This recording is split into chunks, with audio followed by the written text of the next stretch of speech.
老公是男童，每个月给我10万工资，于是我誓死守护老公的爱情。闺蜜某天告诉我，我老公可能出轨了，她看见我老公好像在和别人约会，我让她放心，别胡思乱想了，那是我老板娘。遇见宋钱之前，我是个努力工作，却总是郁不得志的女青年，谈恋爱被绿，工作被穿小鞋，领导是小三的爸，我一怒之下裸辞了，买瓶酒到天桥上好饮食，遇见了同样借酒消愁的宋钱，我们像难兄难弟一样抱着鼻子哭，他跟我讲他跌宕起伏的爱情，我和他讲我一贫如洗的人生，我勾住他的肩膀，神志不清地说，真的，老子从来没这么委屈过，这破男人，破工作，老子都不要了。他嫌弃地推开满身酒气的我，你就由着那对渣男贱女潇洒快活。我摇头，君子报仇，10年不晚。我现在只想知道哪里的西北风比较好喝。他若有所思，要不你多打工吧，1个月10万，我的脑子瞬间清醒了大半。老板，明天就上岗吗？也行，我们明天早上就去民政局领证啊，出卖身体吗？我瞪大眼睛，不，做同妻。谁说婚姻是爱情的坟墓？我一票否决了哈。由于我是宋钱第一个带回家的女人，宋父宋母把我宠上天，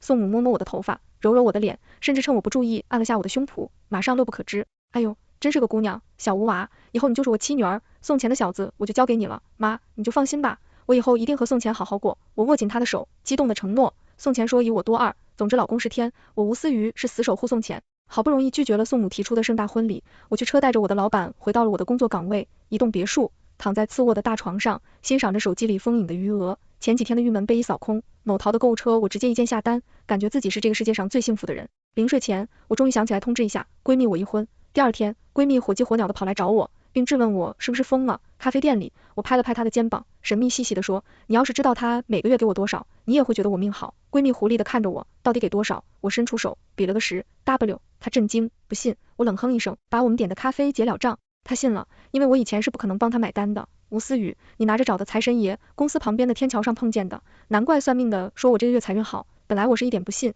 结果真来了就送钱的。闺蜜看着我，依旧是惊讶的脏话连连。我去，怎么这种好事让你遇到了？你老公那还招人不？目前不缺人，不过学生你放心，我会帮你留意的。老公经常都在家，我捧着一堆钱，钱都没地花。闺蜜让我去上班，我说我不想努力了。她说我没志气。我进行深刻反思，自己现在和米虫有什么区别？下定决心找个班上，刚把简历投出去，感觉心情很压抑。吴思雨，你不爱自己了吗？长叹一口气，把刚发过去的邮件撤回了。人生嘛，快乐至上。老公今天回家了，我立刻起身迎接。老公辛苦了，不辛苦，命苦。老公的心情很低落，眼眶里还有泪水在打转，他好像要碎掉了。我心疼拍了拍他的背，安慰道，怎么了？他委屈地扑进我怀里，放声大哭。思雨，申哥说不喜欢我，呜呜，申哥，应该是他那晚讲的人。那没道理呀，这个申哥怎么看都应该是喜欢老公的。我冷静地帮他分析，你先别哭，按你之前讲的，他不可能对你没感觉，他今天为什么说不喜欢你？我昨晚喝醉强吻了他，今天和他表白，他说不喜欢我，明明之前对我那么好，一下子变得好冷淡，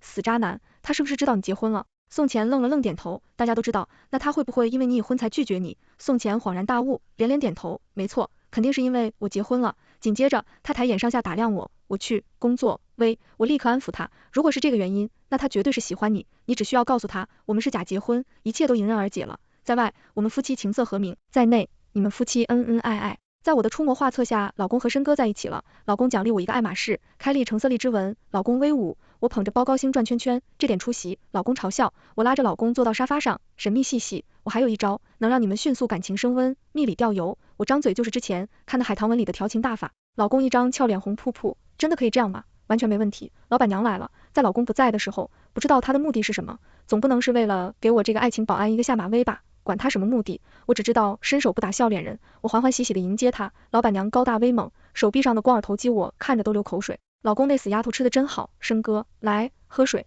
我毕恭毕敬的给他倒了杯水，高冷老板娘全让我无视我的恩情，她霸气吩咐，让宋夫人出来见我。宋夫人，我就是啊，看样子老板娘把我当保姆了。我刚刚告诉她我的真实身份，只见她眉宇之间全是煞气，脸色阴沉，一副要找我算账的样子，这谁敢认啊？申哥，夫人今天不在家，她忽悠的看着我，我冷汗直流。申哥，你先坐下，俺去拖地了。老板娘来着不走，我把这个家里里外外拖了一遍，拖着拖着眼泪流了下来。这个别墅太大了，得加钱，给老公发的求救微信，石沉大海，我真是命苦。眼见的老板娘坐不住打算走了，别墅又迎来不速之客。宋母上下打量了一圈老板娘，思雨，这是谁？如果此刻的我不是穿着围裙在拖地，那么宋母的疑心很有可能落在我身上。新婚老公不在家，被婆婆撞见，带汉子回家，多炸裂！我急忙解释，妈，这是宋钱好朋友。老板娘不可置信的看着我，你是宋钱老婆？是啊，你不知道吗？我心虚的移开我的目光，那你为什么说宋夫人不在家？开个玩笑啦，他看着我，眉头紧锁，我擦了擦额角的冷汗，哈哈，这并不好笑，你们在聊什么？宋母插嘴，妈，这壮汉是宋钱一个好朋友，今天来找他的，我没告诉他我是宋钱老婆，因为我比较幽默，事情就是这样，他也挺忙的，刚要走就撞见你了。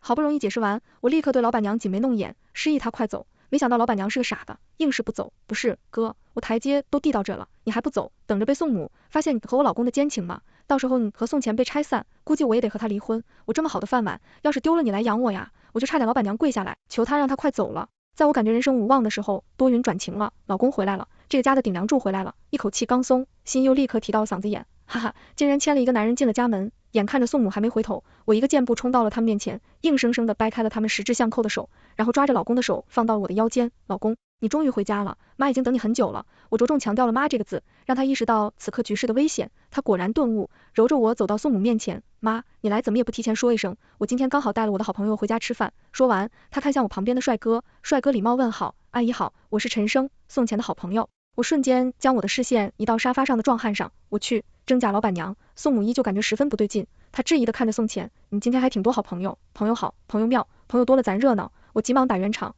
随后我偷偷发微信问宋钱，那个壮汉哪来的，不是你朋友吗？我瞪大眼睛，确实，宋钱从来没说过他认识贾老板娘，真是细思极恐。刹那间，我浑身鸡皮疙瘩都起来了，那怎么办？他刚刚很凶的说找宋夫人，会不会是你仇家？我惴惴不安的问，哦，那倒不用担心，他是我助理。我一脸问号，大哥，你助理，你还问是不是我朋友？开个玩笑啦。我皱着眉头沉默良久，宋钱又发来，哈哈，这并不好笑。想到自己担惊受怕了一天的老板娘是宋钱助理，我捶胸顿足，那我假装保姆脱离下午的地算什么？这次换宋钱沉默良久才发来，算你勤快。等等，还有一个问题，他也叫申哥？不是啊，那为什么我喊他申哥他要阴？哦，他叫无声。终于真相大白了，老公让壮汉过来找宋夫人签的合同，但壮汉在宋家待了一天，只见到一个勤快麻利的保姆，而老公今天刚好和申哥回家过一周今天日，不过目前最棘手的问题还没解决。饭桌上，宋母的眼珠子在申哥和老公身上来回转，我只能暗叹，侄子莫若母。当然，我这个金牌同妻也不是吃素的。宋母的嘴角无限上扬，宋母的突击检查还没结束。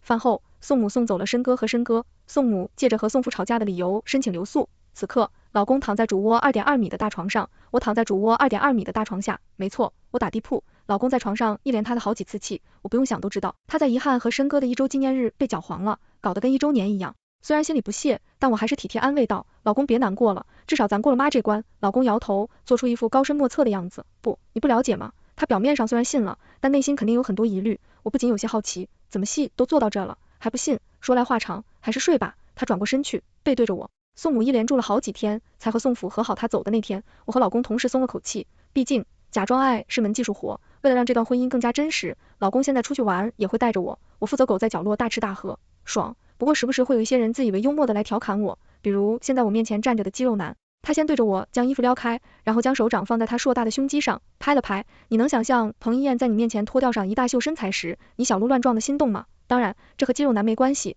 我面无表情的盯着他做了一套油腻求我动作。宋夫人，你老公那瘦不拉几的身材满足不了你吧？要不你来跟着我，爽死你！说就算了，他竟然靠近我，透明星子都快飞到我脸上，我忍无可忍。你特么的怎么不回家照照镜子呢？脸上有给我炒俩菜了，赶紧给老子滚！老子挑男人是砍盐的，你太丑了！肌肉男愤怒的握紧拳头就要挥起，壮汉申哥适时出现，肌肉男脸上的表情马上变成恐惧，当场表演老鼠见了猫跑了。老公不知道什么时候来到这边，掐腰指着他喊，你有种别跑啊，垃圾！张牙舞爪的老公身后站着一顿巨型申哥。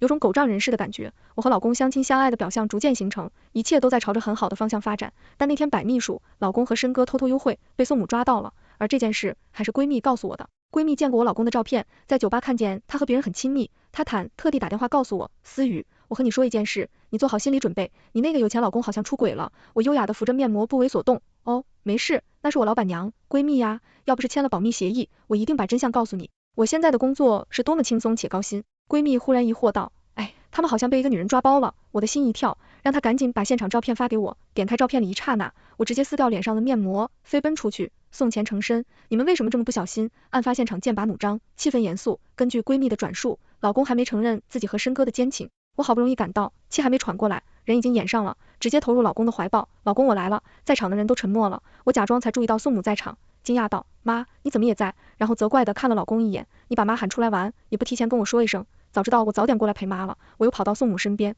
热情的挽住她，妈，你们都站着干嘛呢？宋母看了我一眼，又冷冷的看向老公，宋钱，你解释一下，为什么你和那个男的那么亲近？老公脸色苍白，一言不发。申哥刚张嘴，阿姨，不是你，马上被宋母打断。宋钱，你说他严厉的样子，把旁边的我都吓了一跳，难怪老公要找同妻。宋父不知道什么态度，宋母看样子根本接受不了。老公咬着唇，沉默的站在那里，这可给我急到，到底发生了什么？老公你说句话呀！我悄悄出声，全场的目光再次落在我身上。小吴，我刚才看见宋钱和那个姓程的小子很亲密的靠在一起，我不知道你在其中扮演了怎样的角色，也不知道你们究竟隐瞒了我多少。宋母说完，静静的看着我，我先是一愣，随即不可思议，妈，你甚至想多了，靠在一起不代表有什么呀。说着，我直接揉住宋母，示意她是很正常。宋母依旧摇头，两个男人在这种地方靠在一起，举止亲密，你觉得这没什么？我皱眉，可是程深他有女朋友啊。我抬头，目光锁定在人群中的闺蜜上，我的眼睛眯了眯，又眨了眨，内心祈祷她能接收到我的暗示。懂事的闺蜜很快从人群中挤了进来，径直走向程深。宝宝，这是干嘛呢？我不就上个厕所，回来你们怎么都这么奇怪？多么自然，多么合理，连我这个金牌同妻都自愧不如。闺蜜，你简直是我的神，你天生就是干这行的料。这走向直接打乱了宋母的思考，神哥牵起闺蜜的手，乘胜追击道，阿姨，真不是你想的那样，我已经有女朋友了，您再这样冤枉，我刚追到手的女朋友可能就跑了。宋母沉默地盯着他们相牵的手，又把视线移到老公身上，老公终于开口，妈，你总是这样，草木皆兵，这场危机总算在我和闺蜜的救场下化解了。一坐上车，申哥和闺蜜牵着手立刻松开，他们还一个劲地朝鼻子抱拳，表示不好意思。我瘫坐在副驾上，长长松了一口气，真是一场硬仗啊。老公钦佩地看着我，语气崇拜，吴姐你太牛了，他这样我可就来劲了，已经顾不得雇主关系，我对着他就是一只鼠喽，你们两个真是太不小心了。大庭广众之下牢牢抱抱，也不怕被认识的看见。最重要的是，你们两个私会也不提前通知我一声，要不是我刚好知道，你们就完了。老公委屈道，这谁能想到我妈会晚上跑来酒吧玩啊？我点头，确实，真是看不出来，妈也喜欢来酒吧。尽管如此，我还是咬牙切齿的看着老公，你们下次出去约会必须把我叫上，我给你们把风。老公不停点头，我又把头转向后座的男人，你也给我保证。申哥也连连点头，后座闺蜜看呆了，这什么情况？申哥忽地猛拍大腿，闺蜜你好，请问你是否需要一个月薪10万的工作？闺蜜惊讶的嘴都张成了一个圆，甚至可以塞下了一个鸡蛋。需要，老板，请问什么时候上岗？那明天早上吧，你和我去民政局领证。闺蜜瞪大眼睛，声音颤抖，出卖身体。我伸出一根手指做安捞的手势，你复过来人的样子，不做同妻。申哥在我们别墅隔壁买了一栋别墅，她和老公每天腻歪在那里，我则和闺蜜每天腻歪在这里，生活怎么能爽成这样？没有朝9晚5的上班打卡，没有要人命的 DDL， 没有恶心人的勾心斗角，钱还源源不断的流入我的银行卡，时不时再收到老公和申哥送的礼物，还有好闺蜜陪在身边，感觉怎么样？我拿手臂拱了拱躺在旁边的闺蜜，好幸福啊！她由衷的感叹，老公和申哥现在有了2个爱情保安，为了让他们长长久久，我们一起做了个调情计划，具体到哪一步就不方便细说了。我们还把这个计划做成了 PPT， 打工人本性难移，不过再好的感情也难免有摩擦。老公和申哥最近总是3天1小吵5天1大闹，每次大闹完，老公要么委屈的眼眶泛红的回来，要么气得双目猩红的回来。这种时候，我和闺蜜也会默契配合，同时出动，各红的老公分别出主意，用尽一切手段让他们快速和好。等他们和好如初，我们4个又是快乐一家人。在第10次劝和成功后，我们决定一起出去旅游，看似是2对夫妻，实际上是一对夫妻和他们的仆人。我和闺蜜任劳任怨的操劳着旅游的大小事宜，当然有加班费的，不过我总觉得光加班费不行，还得有精神损失费，因为老公和申哥最近真的很爱撒狗粮。他们已经不止一次向我们展示他们新定制的对戒了，尤其是老公，正常聊天的时候总要把他的手伸出来，再敲个兰花指，无名指上的戒指就这样水灵灵的闪瞎我的眼。小吴，好看吗？好看，这是申哥设计的，好厉害。我像个没有灵魂的捧哏，因为这是我第52次说好看，第38次说好厉害，这些闺蜜也逃不掉。有一次她偷偷问我，思雨，你觉不觉得我俩像太监？正巧老公在不远处喊我，小吴，过来帮我烧烤。我立马回复，不过能公费旅游还是很快乐的。晚上，我躺在床上发送今天在沙滩拍的9宫格，并配文，爱你的人会把你拍得很美。9宫格的中间是一张我和老公的自拍合照。宋母第一个点赞，评论，玩得开心。我秒回，好嘞。其实我的照片都是闺蜜拍的，老公要为申哥策划一个惊喜，明天是申哥和我在一起过的第1个生日，要不我们一起给他跳个舞吧？闺蜜为什么是我们？老公我一个人不好意思，商量了半天，跳舞被否决了。我提出的建议是将老公打包好送给申哥，被老公驳回了。闺蜜提出的建议是为申哥办一个篝火晚会庆祝，被老公踩大了。老公说要奖励闺蜜一个新款包包，闺蜜笑得合不拢嘴，高呼谢主隆恩。我看着闺蜜这副见钱眼开的样子，十分心痛。许知你已经不是从前那个坚强单纯的小女孩了。我又转身握住老公的手，诚恳道，皇上我愿意跳舞。老公抽出自己的手，赞赏地拍了拍我的肩膀，很好，明晚为你安排一支独舞。我诧异，不是一起吗？闺蜜成这次篝火晚会的唯一策划人，我在练习跳舞，闺蜜一个人布置场地，我在练习跳舞，老公把身搁置台，我在练习跳舞，老公给自己准备了一个妆造，我在练习跳舞。老公说这支舞我要是跳好，可以送我一个新款包包，所以就算是天塌下来，我也要跳舞。闺蜜一个人搭建好场地后，我的舞蹈也准备的差不多了。等到晚上，老公带着申哥过来，闺蜜捧着蛋糕出现，我就在一旁翩翩起舞，为他们助兴。万事俱备，我和闺蜜惬意地坐在椅子上，海上的波浪一阵接一阵翻滚。她问我，你有想过这一天吗？从来没想过，实在是太离谱了，跟写小说一样。我自己有时候也恍惚。她摘掉脸上装逼的墨镜，认真地看着我。那你有没有想过，为什么偏偏是我们，或者说为什么偏偏是你？海滩上的风把我的头发吹乱，我的心思有若无的在打鼓。送钱没有给你一种熟悉感吗？她又追问。我愣住，有些茫然。闺蜜紧紧地盯着我，我看着高深莫测的闺蜜，直言，你有话快说，有屁快放。我话音刚落，就见不远处闹出了点动静，3个男人在群殴一个人。徐之，你觉不觉得那个被打的有点像宋钱？我问。他们一起眼睛仔细看，认同道，是有一点。我去，我俩低马同时跳下椅子，抄起一旁准备烧火的木棍就冲上去。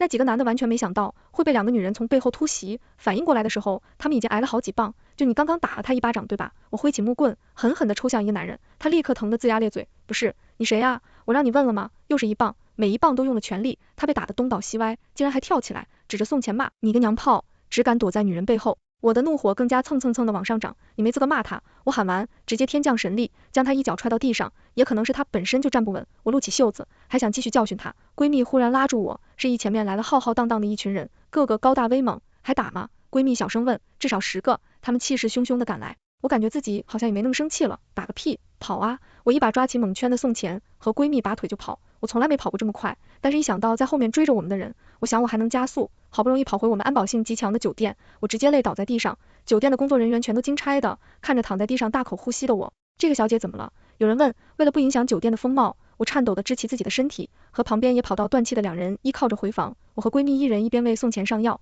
她本来光鲜亮丽的造型现在已经很狼狈了，而她被打的理由仅仅只是那群人觉得她娘。我咬了咬牙，刚刚就应该多扇2巴掌。我小心翼翼地将蘸有脸服的棉签点在她的伤口上，是陈救驾来迟了。我愧疚道，宋钱倒是通情达理，你俩救驾有功，待会自己挑个包发给申哥就行了，不用跳舞了。我暗喜，看着她的脸，忽然想到闺蜜今天那些莫名其妙的话，确实宋钱对我一种说不上来的熟悉感。我们的相处从一开始就像老熟人一样，包括我们的初遇，2个不认识的人又怎么会抱在一起，互相宽慰呢？越想脑子越痛，我紧紧地皱起我的眉头。你怎么了？她注意到我的异常，我喃喃，我们以前是不是认识？她和闺蜜皆是一愣。宋钱观察着我脸上的表情，缓缓道，你想起来什么？看她的样子，我们以前真的认识。我满脸难受，想起来一些片段，你能完整的说一遍吗？其实啥也没想起来，但我感觉要是这样说，他肯定什么也不会告诉我。兵不厌诈，为自己的机智点不赞。宋钱以前叫宋希，和我是小学同学，他因为个子矮小，长相漂亮，一直被人喊娘炮。后来有人在他的笔记本里看到他有喜欢的男生，从那天起，他身上的伤疤就多了起来。他的自尊心不让他和父母，老实讲，但善良美丽的我关注到了这个脆弱的小男孩，从小就长得高，并且四肢发达的我可以说是学校里的大姐大。我建议勇为英雄救美，赶走了欺负宋希的人，并认他为我的第28位小弟。这小弟每天蹬在我屁股后面讨好我，他总是问该怎么回报我。年幼的我会语重心长地告诉他，小宋啊，除了钱我啥也不需要，你要是有钱的话就送我点。宋希听进去后，第2天真的带来了他所有的零花钱，而一向自诩正直清廉的我，竟然全都收下了，并且用他的钱吃香的喝辣的。宋希开始热，终于给我送钱，当然这钱也不是白送的，在我的关照下，他也算是着壮成长的一段时间，但那些欺负宋希的人一直在找机会揍他，有一次还真让他们找到可乘之机，我怒气冲冲地赶过去救人，啥也没说就开打，双拳难敌4手，我这家打得十分狼狈，头不小心磕到椅子上，甚至闹大了。宋希哭着抱住我，吴姐，你不能死啊！我也害怕，大哭着说，我要是死了，你就多少点钱。当然，我现在还能有这么聪明的大脑，说明当时磕的并不严重，但这件事被宋父宋母知道了，比起儿子被欺负，他们更在意的竟然是儿子喜欢男人，他们硬逼着宋希转学，请问很多所谓的心理医生，甚至还要给他改名。宋七哭着问爸妈能不能改名叫宋钱，宋父宋母拿着这个字去找人算了算，发现真的行，直到宋钱最后告诉心理医生自己不喜欢男的，这件事才算结束。听完这些，我的心里五味杂陈。宋钱看着我，小心一倒，吴姐，我当时想去找你的，但听说你失忆了，我爸妈不让我去打扰你。我一脸疑问，我没失忆啊。宋钱疑惑，那你怎么没认出我？我尴尬的挠头，这么多年了，你又改名了，我没认出来很奇怪吗？你刚刚说你是宋希，我就全想起来了，而且小时候的宋希又乖又可爱又漂亮，现在怎么会是这种贱兮兮的感觉？我又开向闺蜜，疑惑道，你怎么知道我和宋钱认识？闺蜜是我的初中同学。闺蜜摊手，我不知道啊，我就是吸引犯了，还以为你不和我对戏呢。我再转头看向宋钱，他的脸立刻挂上讨好的笑，一下和记忆里的小男孩重叠了，我顿时热泪盈眶。想宋，你为什么才告诉我？他不知所措，我不知道该怎么说，但他的表情很心虚。不对，我眯了眯眼睛，你不会是故意的吧？他的脸红了，没有，脑子里闪过这些天他霸气吩咐我的画面，一口一个小吴，我大概知道为什么了。终于理清了所有事情，我们3个人坐在一张床上长吁短叹，甚至决定挑一个好日子结拜姐妹等等。3个人，我们对视一眼，申哥呢？宋钱崩溃大叫，我让他在 H 港等我，7点去接他。拿出手机一看，10点了。你说的支开他，就是把人送到鸟不拉屎的 H 港。闺蜜不可置信 ，H 港距离这里15公里，人迹罕至，打不到车。宋钱的手机有30个申哥的位置电话，就连我和闺蜜的都有差不多10个，可以想象申哥有多绝望。你手机没铃声吗？我忍不住问。宋钱无辜地说，我开了误长模式。闺蜜也附和道，我也是。我恼到头，好吧，其实我也开了，原来是3个不喜欢被打扰的人。申哥手机应该没电了，现在打不通，我们集体出发去寻找。宋钱一脸悲戚，外面风这么大，申哥不会已经被吹成人干了吧？我安慰道，你别难过，说不定他自己走回来了呢。你瞧，说曹操道，我们刚打开房门，就看到风尘仆仆，脸色苍白的申哥站在门口，说不清是被遗忘后抱走的申哥可怜，还是鼻青脸肿的宋钱可怜，反正这场精心策划的生日惊喜，完全变成了惊吓，场地、蛋糕都被留在沙滩，现在也没什么好去的，要说还剩什么，我绝口不提我的舞蹈。我们将灯关掉，点燃一支蜡烛，就这样简单的为申哥送上28岁生日祝福。他双眼紧闭，眉宇间的疲惫全变成温柔，双手合十，许下自己的生日愿望。窗外的月光好美，我们或坐在阳台的秋千上，或躺在躺椅上，赏月家七嘴八舌的聊天。月亮啊月亮，今天不是我的生日，但我还是不要脸的许愿，希望我们友谊长存。旅游结束，我们回到了大别墅。前男友的小三看到我发的朋友圈，在评论区盛情邀请我参加同学聚会。小三和前男友都是我的高中同学，小三的爸还是我上任工作的领导。曾经的我被他们的心坏了，但今时不同往日，我决定去恶心他们。我背上最新款包包，全身名牌，出席此次同学聚会。在门口确保自己的妆容360度惊艳的情况下，我踏着一双恨天高霸气入场，全场目光向我看齐。我摘下墨镜，笑眯眯地和大家打招呼。嗨，班长热情地邀请我坐下，位置是前男友旁边，司马昭之心，路人皆知，我倒是不在意旁人的眼光，从容落座了。饭桌上，小三总有意无意地说起自己的爱情，比如军哥说，其实从高中开始就喜欢我了，我真没想到，我们是双向暗恋。我故意回对道，男人的嘴骗人的鬼，陈文军高中明明说你是绿茶，陈文军不承认。吴思雨，你撒谎，我什么时候说过，珊珊是绿茶？他不小心扑到你身上，亲了你一口那次，陈文军继续嘴硬，反正我没说过，我有聊天记录。他急了，你当时也说了。我点头，你终于想起来了。小三委屈，小三骂我，吴思雨，你贱不贱啊？我和军哥好不容易走到一起，你为什么非要出现在我们面前？我不解，不是你叫我来的，有一位老实的同学作证。是的，珊珊一直邀请吴思雨，都在朋友圈刷屏了。小三无法反驳，只能怨恨地看着我。我叹了口气，真诚地安慰他，三啊，别生气了，我真担心你伤着肚子里的孩子，毕竟是陈文军和我在一起的时候，让你还上的。怎么说，我爹算孩子的半个妈。全场哗然，议论纷纷，我却美美用餐。饭后下了大雨，我们一行人在门口等车，小三叫他爸过来，领导一来，不急着找自己女儿，先认出了我，他假意关怀，实则阴阳，小吴啊，你被公司辞退后找到新工作了吗？不过瞧你这身行头，不会是找了个金主吧？年轻人不想努力了。他大笑，拍了拍我的肩膀，小三过来挽住他的手臂，撒娇道，爸，你要是遇到合适的工作，一定要给思雨推荐，我真怕他做些伤害身体的事。我翻了个白眼，首先是我主动辞职的，其次没有金主，只有工作，月薪10万，最后我的老公来接我了，再见。宋钱开了一辆迈巴赫停在饭店门口，撑了伞向我走来，这小子还特意做了个成熟男士的造型，我乍一看差点笑出声，没想到领导见了宋钱尊敬的打招呼，宋总。宋钱冷酷的点头，我来接我夫人。小王，原本以为你只是办事不力，假公济私，没想到你还喜欢欺负手下的职员，公司不需要你这样的员工，你和那个姓程都被辞退了。在所有人诧异的目光和领导一家人绝望的目光下，宋钱揉着我走了。你什么时候成为我公司的宋总？吴姐，你那天和我吐槽那对渣男贱女的时候，我就在准备了，反正我咽不下这口气。真行啊，小弟，我竖起大拇指，一上车，发现后座坐着闺蜜和申哥。吴思雨，你快从头招来，聚会都发生了什么？我们腰玉连珠，将几人逗得哈哈大笑，车子缓缓启动，驶向我们美好的明天。全问完解。